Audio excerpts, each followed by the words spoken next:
Bemba munetegereze emirundi gyonna gye mbadde ku social media n'ebbanga ddene nze siwali munsi ya WhatsApp group nagala okukola WhatsApp groups olw'ensonga nkimanyi nti WhatsApp groups mbeera mbambega ba Museveni kati okusinziira ku sources zange baŋŋambye bagambe bategeeze bw'oba omanyi oli wankyukakyuka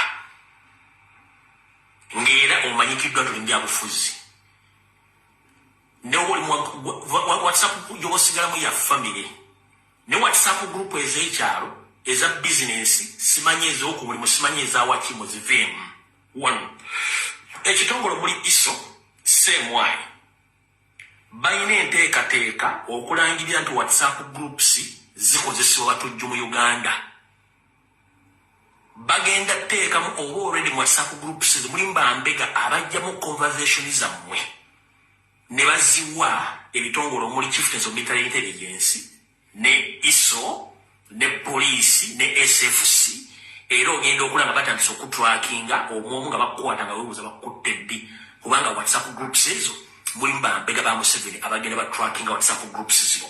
Assalamu alaikum wa rahmatullahi wa barakatuh. Nze Seeka Kakayire omusomi w'ekitabo era omusomi w'edduwa. Nkozesa kisunku kya Kinyonyi n'embuusa omukisa byonna ebyakulema n'ebyagaana. Nkozesa kyoto kino kye bayita musetafiirwa. Nkozesa kisunku kya Kinyonyi ekinyonyi kisulagu n'embuusa omukisa. Buli muntu yenna ali e Bulaaya visa ziganye mpapula ziganye buli kyokola tekiyitamu era gwe tonna kyofuna ekino kyoto kye nkozesa kye bayita musetafiirwa n'osumululwa emikisa gyonna egyalima okusumululwa mu abalina ebizibu balemeddeko tofumbirwa jangu ewange wa Seeka Kakayire kusumuleko ebizibu nebadde bikutawanya. Nsangwa ku namba eno 075546662. Kati mwalabye ekibaluwa kiro kitwala omunaku ekyafubutuse mu ggwanga erya Canada nga kirimu bula n'ebigambo ebirala bwe bityo. Ne wabaawo eyatwala ebbuga ekkata konteyina yagenda otuuka nga ebbuga limaze okufa ne myezi 6 gyamalayo ng'ayagala ate ngaloza bagenda dikolamu obuwunga tebasobola dikolamu buwunga bw'ati ne tiketi yasaba nsaba okudda e Kampala gy'aleekaanira nga zakibuukidde mwemu kubuukira ebintu mukwatira nsawo. Kati njala soka bategeeza abantu muli mu Canada mujje baliko gye mutuusaako engalo brother. Okusookera ddala njala bagamba n'obuyinza buli muntu waali tewali buzibu. Tula wansi oli omugaati gwo ne chips zo n'enkokoyo era weenywere ne kabbiya kubanga ntera bagamba nti wandikola ekintu okulumya omuntu butyo n'owunzika ng'oyambe muyambe ekkiriza. Kati abakulu bano eyawandiise ekiwandiiko kinnamuteeka ekitaliko mutwe n'amagulu in fact yabayambye buyambi era mwekubireko mu ngalo wadde muli ku live.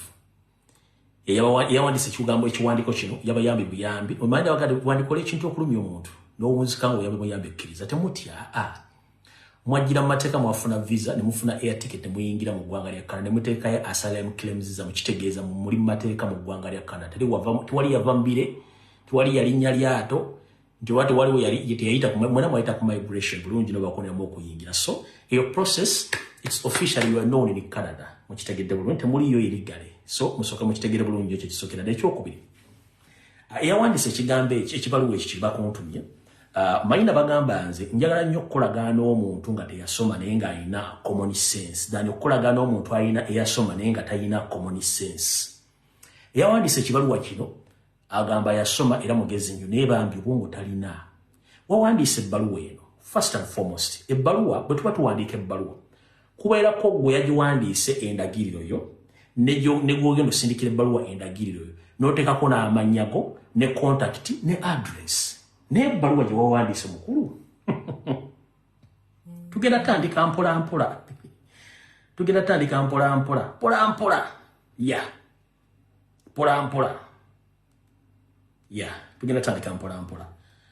Mbagambye ebbaluwa yeeno ebbaluwa gye bawandiise ebbaluwa ne baba giwandiika wano wasooka wano oteekawo details ez'omuntu n'ano gw'osindikira ebbaluwa then wansi n'oteekawo amannya go n'endagiriro yo whereby nti goweereza ebbaluwa alina okuddamu okuweereza ebbaluwa kye bayita reply mu butongole neka tewataddeko address yo email address simu yo na buli kimu kitegeeza ebbaluwa ne bono ogiwandiika bagenda gikuddamu nga basinziira ku ki egyo bayita ebbaluwa kiro kitwala omunaku. Kati ekyo nga tukimaze wandikola ekintu okulumya omuntu n'owunzika ng'oyambe ekkiriza. Bannayuganda bonna abamanya gammwe agaateereddwa muno njala bagamba nti babawadde blank check confirming asylum claims zammwe whereby ono yakiwandiise gagamba nti mwenna muwulima empindi ku mabega gavumenti ya Museveni ng'ate byemwogera si bituufu, naye ate ne yeewuunya nti abantu bayogerako already bademonstrating 1 week back nga balaga obutali bumativu mu Uganda, engeri gye bakwatamu n'okutta abantu ebigenda mu maaso mu Uganda. Kati najja n'akola ebbaluwa naye teyataddeko agiwandiikidde mu capacity ki yewandiikiddemu, kuba yagambye nti sincerely concerned citizen, a citizen of which country? Sincerely concerned citizen, a citizen of which country?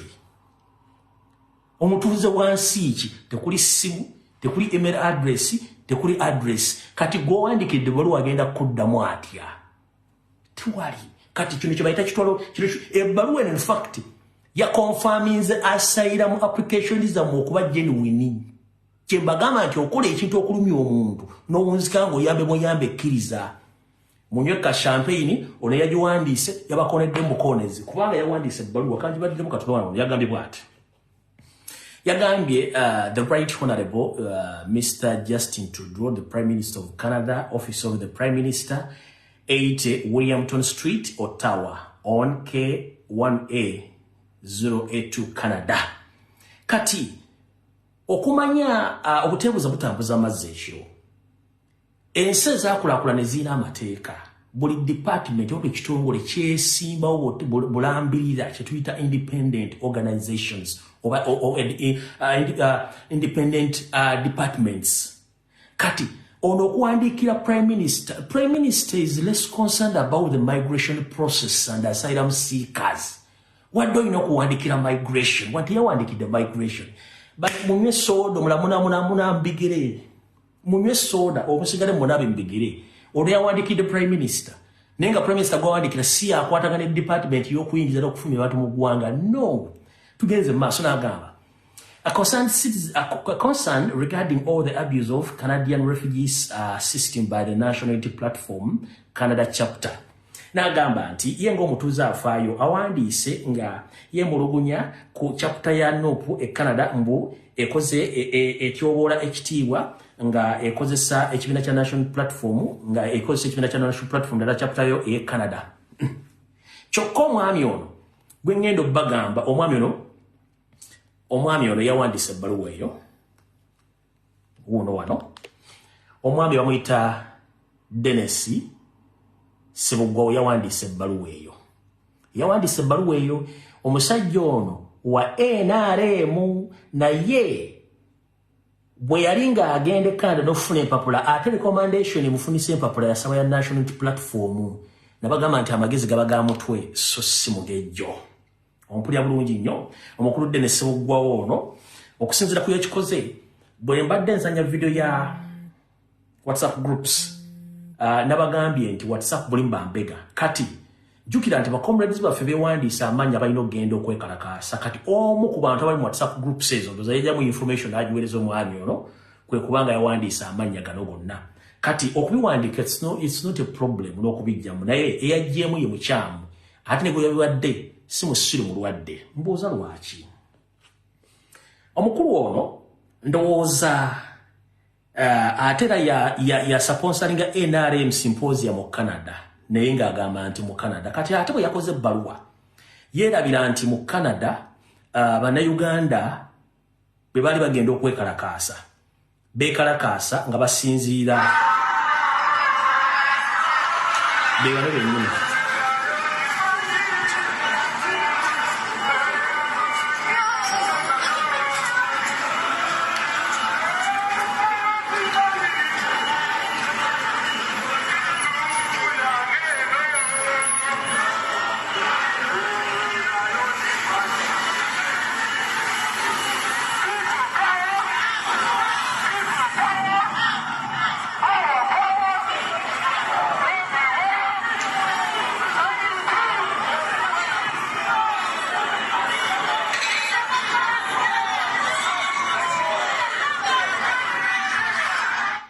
kati bogamba nti bali illegale era ba abusinga NOP chapter okufuna asylum. Action gye baakoze okwekalakaasa nga bawerekeddwako poliisi ya Canada. Gwoba kuwasinzidde okukola ebbaluwa kitegeeza nti you are against what they were claiming, all the atrocities which are happening in Uganda. Kitegeeza you are a government official. Gwoba olowooza nti wakoze kyamagezi nnyo, lwaki embassy ya Uganda mu Ottawa si yawandiise ebbaluwa ku head paper ya embassy? Lwaki si Minister of Foreign Affairs yawandiise ebbaluwa eyo ku head paper? Bw'oba oyagala okutegeera nti amagezi olina matono nnyo. Singa abadde otegeera bulungi olebe towandika bbaluwa eno, kubanga byokola byonna bya kisiru obutasoma naye ng'atooza nti wasoma. Poliisi yawerekedde abantu bano ne beekalakaasa bulungi nnyo boga nti banupu ate bali muzanyo. Kitegeeza owandiise ebbaluwa ng'okonfaminga asylum claims zaabwe gwe ng'owa NRM piwa. Kitegeeza obawadde blank check. Munnange osooka nga kwebuuza ku mutwe gwo oba singa omutima gunaakubula ebbaluwa bagiwandiikamu ate gwagiwandikidde muntu mukyamu. Kati mukulu nga bwasaze tukole ebintu bya ffujjo ng'oyagala okufiiriza abantu bano ng'oza nti wabafiiriza nnyo. Ekisookera ddala nja sooka mbategeeza omuvubuka yatwala ebbuga ekkata ne lifa nga terinatuuka kkata n'adda mu myezi mukaaga temuwabudde kubanga si yawandiisa ebbaluwa. Omuntu owandiika ebbaluwa eno ebeerako address ola ne yagiwandiise original author teyataddeko address ye. Kati ate oli yatwala ebbuga ekkata ne lifa n'adda emyezi mukaaga e Kampala ate n'akiriminga nti yawandiisa ebbaluwa. Kitegeeza waliwo ekitagatta naye ate eyo temuvaako mumuleke. Kati mu baana abaasoma kompyuta bagenze ne batiginya kompyuta ne banoonya address omwami yewandiikidde ebbaluwa eno era kyagenza okutegeerekera nga author eyawandiisa ebbaluwa no ku IP address ndoza mugira bulungi nnyo ye mukulu oyo Dennis Sebuggwawo kyagenza okuzuka ku website nga yawandiisa ebbaluwa eyo mugira bulungi nnyo. Kino kyetuyita IP address. Omwana agenda mu kompyuta n'anoonyereza ani yawandiisa ebbaluwa yagiwandiisa lunaku ki kyagenza okuvaayo ng'omukulu Dennis Sebuggwawo yagiwandiise naye ng'ate era twagenza okunoonyereza nga mukozi wa NRM wadde ali mu ggwanga lyaki ali mu ggwanga lya Canada. Kati omukulu ono tugamba wandikola ekintu okulumya omuntu n'owunzika ng'oyamba ekkiriza yenna nyini kintu kino ekyo bakiyita yolo. Onesi mufere mulwadde adiringa mu human trafficking kyokka ng'ate agaana aba bannayuganda okugenda wa ogende e Canada alinga mu human trafficking. Kati mukulu kamba baddire mu yuno wano ani nabaga nti amagezi gabaga muto essimu gejjo ndowooza omulabe engeri gy'asinika era ayinza okuba nga naye abulamu nga wa. Kati mukulu ngeri engeri gye watinkudde nti gwe kennyini weetinkulidde akabazzi kugulu naffe kakutinkulire tinku. Mukulu oli Canada recommendation kwafunirako empapula bato nazifuna wazifuna nga oyise mu kibiina kya National Platform. Oli Canada anti oyagala kufiiriza bannayuganda kitasoboka. Oli ku mukyalo mufumbo ayina amaka ewasibwa empete Canada ng'oli mu kuzigu oli mu kukala katakatika nange gwogadde kukola fujjo kwonoona bannayuganda ne kanyono ne famire yo ne goyita mukazi wo ntegeeza ebbaawo biki bimukola e Canada. Nza tujja kuba tubalansinze eryato bulungi nnyo tutegedde bulungi. Kati omukulu ono oyo Dennis Sebuggwawo munnayuganda eyagenda okunoonya ekigule magala eddiba e Canada ne bwe yatuuka eyo n'asangayo ate omukyalo mufumbo gwe yeevulunga naye ng'ate nebbaawe tamanyi kati naye kambyonoone anti wayagadde kwono naye kambyono manzi bw'ojja nange nnyonoona kati kankulabise. Omukulu ono ali ku mukyalo mufumbo ono nga nebbaawe tamanyi ani yeevulunga mukazi wo mu ggwanga erya Canada. Kati katubalabise naawe otegeere nti ensi si nnungi nga bw'oyagadde okulabisa banno naffe katukulabise otegeere bulungi nnyo. Omukyala gwali mu kwevulunga ye Irene Wanyoto gwali mu kwevulunga nga bbaawe ye Peter Sekiranda.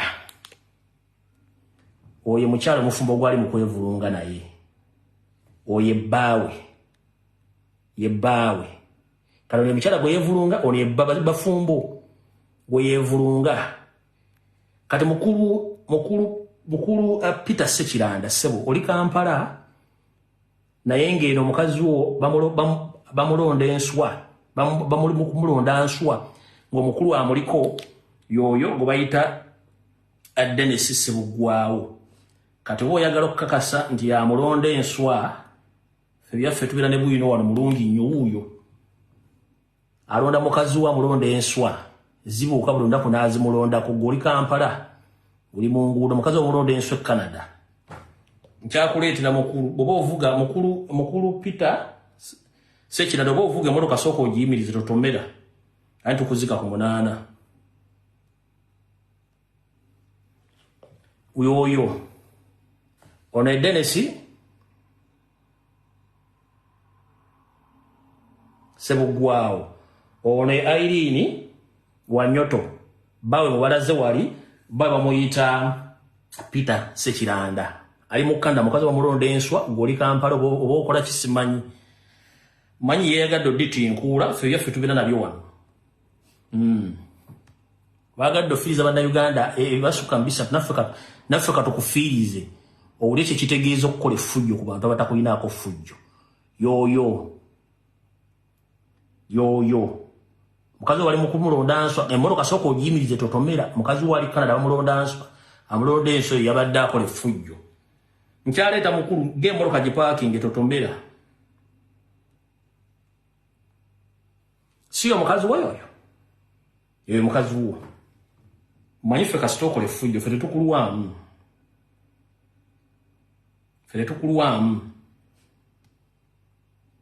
ndowooza omulaba bulungi nnyo omukazi mufumbo ali Canada bamulonda nswa amulonda enswa mumutegedde yoyo yawandiisa ekibalwa kiba kuntumye tukyaleeta tofaayo muzeeyi Peter Sekiranda emmotoka gipaakinge totomera ale nitukuziika enkya ku makya olw'eggulu sooka opaakinga emmotoka mukulu totomera nkwegayiridde bire ebintu mukazi we yabireese musanju we yabireese ffe twali tubiriimu n'atinkula entalo zatajja kusobola kati tukugamba anti wadde oyagala ffujjo kati lukuleetere ojja dduulira nti effujjo bbi ndowooza otegedde mukulu so mukulu Dennis oli ku muka musajja Irene Wanyoto gw'oli mu kwevulunga nga bbawe Peter Sekiranda ali Kampala ate gwe okola effujjo ng'oyagala bannayuganda bagenda okunoonya okutaasa obulamu n'ekigula magala eddiba okubalemesa ensi ndowooza owulidde bwe kiruma okweyingiza mu ntale zitakukwatako IP address twagifunye bulungi nnyo na buli kimu kyonna kyewakozesezza kati mukulu abantu abali e Canada buli kimu kitegedde bulungi nnyo kibawadde ebiddako nze mujja kuneebaza olula nze mukola effujjo sina yankwatira nsawo kati mukulu kati musanji munno b'emmotoka agivuga agizza wa simanyi buba bireese nze badde tubitaddeawo naye kasita mwakoze effujjo yoyo oli ku nswa z'omusajja olonda Peter Sekiranda nagga emmotoka sooka ogipaakinge mukazi bamulonda enswa nga tomanyi amulonda enswa ye Dennis Sebugwawo yozo omulaba bulungi nnyo yoyo yawandiisa ebbaluwa egoba bannayuganda e Canada gyobera nti akola mu migration kati munnange wandikola ekintu okulumya omuntu n'owunzika ng'oyamuyambe ekkizo ffe tetukola loosi tuba okola effujjo naffe tukukolako effujjo ndaba tuba okola effujjo naffe tukukolako effujjo muzeeyi gundi Peter Sekiranda totomera munnange motoka ngeesooka ogipaakinge motoka sooka ogipaakinge mukazi mufumbo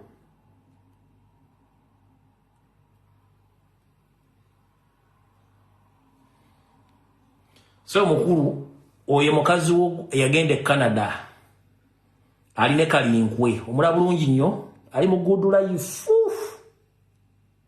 nakino ekizezengere kati woowunya omusajja ategera yamuleka Kampala n'adda nakino ekizezengere bali Canada bali mu kulya ssente kizezengere kiikyo bitegedde yoyo muti nkula entalo ez'amayinja nga musula mu girasi yoyo munnange gwasindika Canada ogenda okunoonya ssere z'amata eziguli abaana amata ali ero bamuwujja ekiwojjolo bw'aba anoonya ssente endala ng'awandiika ebbaluwa gwa Museveni ng'amuwa ssente si oyo mukulu byonna genda bireeta bikube ku mmeeza kuno ate bw'onnyiza bitaku nyiza n'okusula nga mbitadde n'engatta n'ekyabbaawo ne giwunya bulungi nnyo.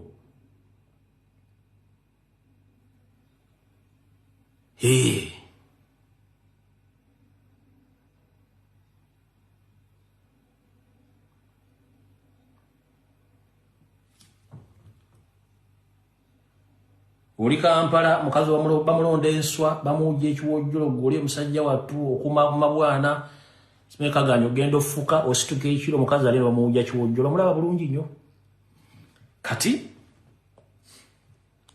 besagala kuwa nnyo budde njagadde okuteeka one mwenda bana Uganda bali mu ggwanga erya Canada mubeere basanyufu nnyo ekisooka mwayita mu mateeka mwafuna visa ne mufuna air ticket ne muyita ku migration ne mwewaayo ne muteekayo asylum claims zammwe eziri mu mateeka. Omwami ne baluwa gyawa muve ko oli omutunzi yatwala ebbugga ekkata ne lifiira mu container. Oyo talina makulu kubanga naye yabuukidde kibuukire. Ebbaluwa oli gino gibalaze yagiwandiise, IP address ngibalaze yagiwandiise na buli kimu. Omanyi oli ye ebbugga bwe lyamufaako n'atabuka okwonka tata ayina ekizibu mu bwongo ayogera na buli kimu ne kyatamanyi mumuveeko oyo. Kati mutegedde bulungi nnyo ensonga ezo. Mwena ba comrade abatambulirako ensonga mu ggwanga erya Canada mwegendereze nnyo abantu bamulina abantu abamu si balungi mu community abasajja ba NRM bangi nga nyongera okutegeeza muganda wange akwasaganya ensonga z'ekibiina kya National Platform Kampala Central omukulu Remigius Ntambi wegendereze nnyo wa comrade bo ab'ensonga wonna wooli wegendereze nnyo abasajja baga nti gw'omu ku bantu abasitusizza emizimu gy'omu Canada egyali gyebase gwomu ku bo tewasitusize emizimu egye Canada bali bamanyi nti n'okwe Canada bali bagimala amaanyi kati ogwa leesa obuzibu okuba nti waza okusiza emizimu egyali gyebase ne ba comrade bonna ab'ensonga so mukulu Remigius Ntambi mfana ebyo byentaddeyo byempereddwa abasunzira ku sources zange nga baŋŋamba weegendereze ne ba comrade abamu abasitudde abantu kati njala bakubira omulango gutakunula kyemwakola wiiki ewedde mukikole nnyo mpaka kuwulira nga n'eggumba lya dikiteta libaluka mu buliri waali buli kibuga kyonna ekya Canada mugende mulabisa omusajja ono ekikulu ensi zirimu security tewali kutiiririra mugende mubalabisa empaka kubanga ono ebbaluwa gye yasayinize yabadde black check gye muli confirming asylum claims mu 1 nga nfundikira nve 1 eyatwala ebbugga ekkata ne lifa bamakimanyi bulungi nti omuntu abadde yavuma Kyagulanyi ku internet ebbanga lyonna wa NRM yakiriminga nti ate yawandiise yemu ku bawandiise ebbaluwa common sense is common but not to each and every animal kati ate ali ku internet ayogera ng'avuma Kyagulanyi avuma Nuupu ate yaga nti yawandiikidde Canada agitegeeze tabali bali mu bukyamu common sense ne yawandiise ebbaluwa original author ali mu Canada tataddeko address ate awandiika ebbaluwa ng'aga abantu aba demonstrating abalaga obukyamu buli mu Uganda nti ate bakyamu kitegeeza bukonfaminza asylum applications zammwe n'akonamu stamp mugende bwekalakaasa nga nabagisi mufungizi mwe mbavuddeko tugenze ku information endala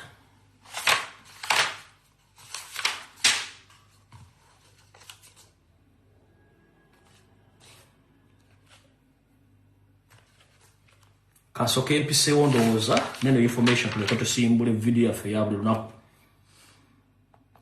Alright, buno obubaka njagala bugende bwonna eri bannayuganda. Mu Uganda Museveni n'abasomesa ekigambo kye bayita gerrymandering ekyakola okubeera by'obufuzi. Buli wabawo okulonda agenda ateekawo office z'ekimpatira zimuyambe okukola by'ayagala. Tubale tumanyi nti waliyo RDC ne deputy RDC. Bano bonna babeera ba political commissars abakola ebyobufuzi bya Museveni on a daily basis. Kati yatonzewo ne ba assistant RDCs omuli omwajiddemu n'ekisa ky'amakugunyu naye yajiddemu which is okay. Naye njala bategeeza omulimu gw'abano eyabalonze si yose yabalonze genetically modified general yabalonze oba dairy drinking general yalonze abantu bano nenga tebali mu constitution omulimu gwa bano kugenda kubeera ki okusinzira ku sources zange bandaga nti didigi akimanyi bulungi nti ensulimaze zibali batadde ebibiina by'obufuzi ezisinga omungi tezigenda kudda kati agenda kukozesa bano ba deputy simanya assistant decoration RDC okwenforcinga election results okulangira enkwezenge za didigi zonna eziri mu opposition zibatagenda kuwa kadi nezisuubira obutadda as enforcing nga balangira results ku district okwetola eggwanga lyonna so omulimu gw'abantu baki bagenda kukola bali political commissioners oba political activists abagenda okubeera nga balina obuyinza okuva wa didigi abagenda okukola ekyo mwenda njala bategeeza nti ono basuubira nti waliyo okulonda nze mmanyi nti okulonda kuyinza obutabaayo kati bano bonna ba assistant RDC balonze bonna bagenda bakozesa byabufuzi nakuba nti bagenda kuyamba ku RDC ne ba deputy RDC okwenforcinga results ezinabazifudde mu district wonna ngekiba kyetagisi ne bwakuba muntu muli omu kubasasi nga bakikola so ndo mukitegedde bulungi nnyo so njala kibeeremu na mutegere bulungi nnyo ebintu ebyo byonna nga bidde mukitegedde bulungi nnyo alright kati buno obubaka njala bugende mu bantu mwenna abali mu ggwanga lya Bungereza bakomredi mwenna buli kibuga kyonna kyoli ngenda basaba muorganizingeyo demonstration before ng'ennyonyi ensooka ereeta abasayiramu seekers e Rwanda tennasituka mbire bya Bungereza lwaki mbasaba ekintu kino 1 diri y'okuleeta abanyarwanda kuleeta abasayiramu seekers e Rwanda nga omanyi bannabyabufuzi bagiyisiza kati yayise bagenda baleeta naye tukimanyi nti abantu abagenda kuggwera Uganda tebasobola kubeera Rwanda nkibaga kikimanyi bulungi eyo badeni y'abantu bagenda okuva UK bonna bagenda kusibira mu Uganda kigenda kudda kuffe banna Uganda kubanga twabalaga information yonna nga bweri twabalaga abantu bano nga bayingira ba refugees kansukenzire wano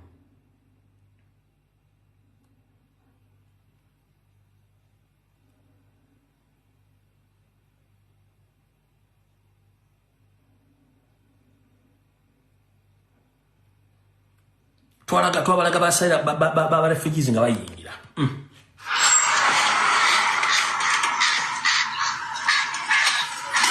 Uganda Robert yengira abanyarwanda baleeta sebesaawa zino baabo uliba ayitawo nga sitegereza bakwata naye kaakati munywanyi baaba abalala baabo nabo basukute tojja kikkiriza nti sibibba omwana wa maama buli lunaku bayita oli ogwasooka tiziizo endala ziyingidde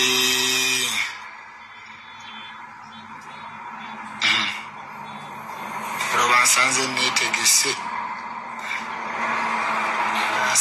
neetegese munywanyi baabo abula baba Uganda tugiveemu tutambule tugende kubanga baba ababulemererwa yo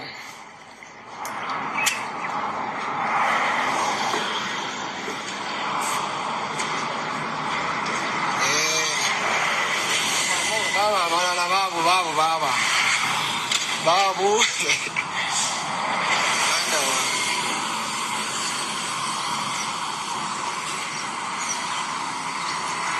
yenga kye kiriwo olwo bawo makuba ntambula saabyogera ngamba okutu walijja kuntera ensasa byona yenga alright obudde tulina butono bakomredi mwena bali mu ggwanga lya Bungereza ngenda basa mu organizing a demonstration ng'etegeeza Prime Minister wa Bungereza Saabayindi Sunak nti ebintu bakola byonna bikyali mu system the Scrum of Africa tukimanyi bulungi nnyo naye kye batamanyi nti abantu bagenda osindika bagenda komekiriza nga bayingidde mu neighboring country gye bayita Uganda kubanga bo tebame baagala bwagazi ssente mugambe ekigambo kimu nti 1 ebintu mukola byonna tebiri mu mateeka gatugamba mateeka ga nsi yonna kyekisookera ekyokubiri bw'aba awulira nga Rwanda eri safe okuteeka mba refugee asooka akubire home office ekwata abanyarwanda bonna abafuna citizenship oba abafuna refugee status mu Bungereza bonna bajjeko obutuuze soke bazze Rwanda baba wali safe before nga tena sindika muntu yenna Bannayuganda bali ebyuke mugambe Sunaka Prime Minister wa Bungereza nti buli munyarwanda yenna yajja nga asaba asayira mu Bungereza emyaka giri gyonna givudde baka nti kati Rwanda eri safe asookere ku banyarwanda bennyini abali e Bungereza abatikke ku nnyonyi bazze Rwanda bawayala kutegera ekituufu. It's a simple logic and a simple calculation. Inform the UK Prime Minister. But if he said that Rwanda is safe and is willing to deport all asylum seekers or refugees who are right now in UK, he should also first send all the Rwandese asylum seekers who get UK citizenship sometime back. Then he will get to know that Rwanda is safe. He should send back all the Rwandese people who are in UK, who came as asylum seekers first. Kubanga bana basajja batumanyira. Bubanga mu UK mulimu abanyarwanda basuka mitwale ebiri nga basaba bali refugee basaba obudamu baba wakati bayina empapula. Asoka abajje ko obudamu bagambe nti akati Rwanda eri safe. Musoke mu modde wamwe kubanga wali safe. Then thereafter alyoka asindike y'abantu abalala. Ekijja kuba kitegerese bulungi nnyo. Kubanga obujulizi tubulina.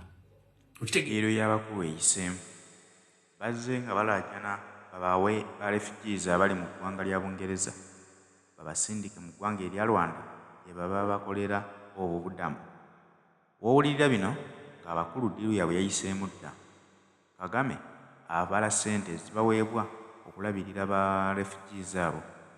Naye nga Kagame ate si yagenda okubeera ne ba refugees basabidde mu linnya lya Rwanda naye ng'ate balina kuggwera wano mu ggwanga erya Uganda. Kuba ensimbi ezo ziba zijjirako ku bantu abo baba balina okuzigabana ne Mwami Museveni. Omukulu ono ye wali ssente waakiri awemuka. Eggwanga Uganda likyatubidde embizibu ebitagambika nga ne bannansi bamulemye okulabirira.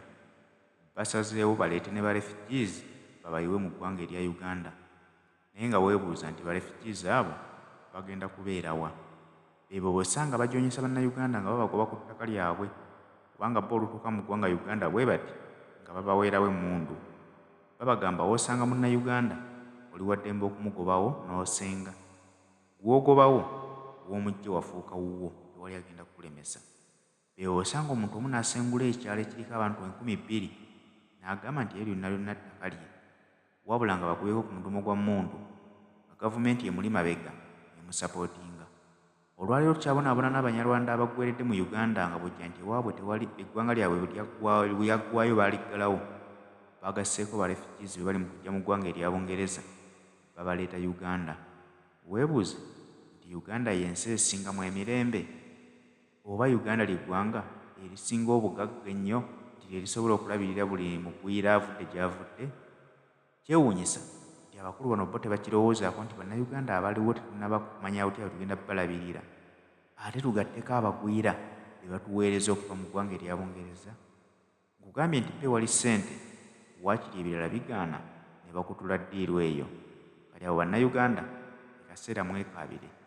Mubadde mukyaka abaluli nga Abanyarwanda babba ettaka lyammwe ate kati babagasseeko abantu ab'amawanga amalala be bagenda okubasindikira mu ngeri y'okubeera nti babaweereza Rwanda naye nga n'owa Rwanda yabagaanye n'asalawo nti baggwere mu ggwanga lya Uganda. This man you seeing right here, like he's got to answer all your problems today and tonight. If you have something to say, bagambe. Naye muli eyo mwe mulekana kati omusajja n'abawulira atya. N'otunuulira omukazi ku myaka gye nga yenna abyudde omumwa gumulingange babigawo eggunju ali mu UK ayogera ebigambo bitakwatagana. Ebigambo genda obyogerere Uganda oba wali safe era nga walungi. Kano tuna kino ekisajja omutwe gukiringanga akala akali mu kibbo nga kamazeemu wiiki nnamba nga keetoloovu. Asaze otulevu tumulinganga otwembuzi esabalaavu ali mu Bungereza.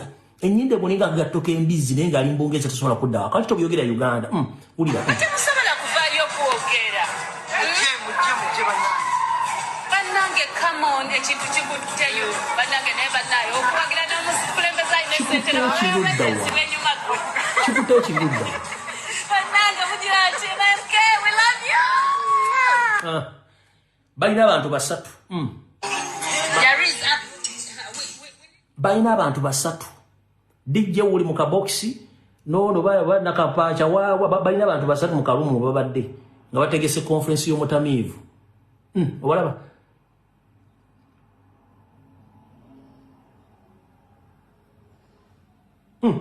babo kati bogamba abantu nga bantu bongo balina botono nnyo then ngojjo tegeera yena biddo omwagu mungana babaga wagunju mbwali uke wachitodda Uganda walungi kubanga muhozi tana kyagenda kukola kyembagamba kati abatuvuddewo njana kubikire kwa no ditegeeza anti Uganda abakulembeza bagisoka mbali bagitegekedde sijagenda ku Idi Amin gwe mmanyi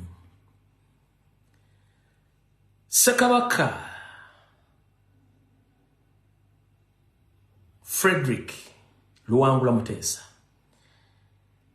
yali atekedde gwanga Uganda mwe mulina okusasula independence ezimwe ez'amawanga gatuliraanye ku ssente ze nembi yakola mwe mwalina okusasula H4 ewatuukira amaato ku mwalo e Mombasa nga ekifo kya Uganda watogerere essawa zino parliament ekimanyi nenga Museveni ne family ye ekifo ekya Uganda Sekabaka Frederick Luwangula Mutesa kiyasasula ensimbi ze nga kyagwanga Uganda ng'emmeri zonna ezirita ebintu mu ebivanga bijja Uganda n'endala ezisobola okudonkingawo nga zivaamu omusolo w'ensimbi ekifo kino kyatondebwa nga gavumenti parliament emanyi bannayuganda tebamanyi so byonna gavumenti bakitunga ekifo ekyo naye teryasobola kibagamba ku TV ku radio abamanyi Mombasa Uganda ebadde ne donking site oba kita donking site eryato weri donking gana amaato amanene so Uganda yali ya Sekabaka Frederick Luwangula Mutesa yafa yali yagula ekifunga space ya Uganda maato gagobera oba kutikkula maali ya Uganda oba kutikkula maali nga ekifo ekyo kiri commercial kya Uganda amaato gagoberawo oba ga Uganda basiga Uganda nenga gabisiga bintu bya busubuzi ekifo ekyo nakyo bakitunze kitegeeza Uganda tekyalina kintu kyonna ku mwalo gwe Mombasa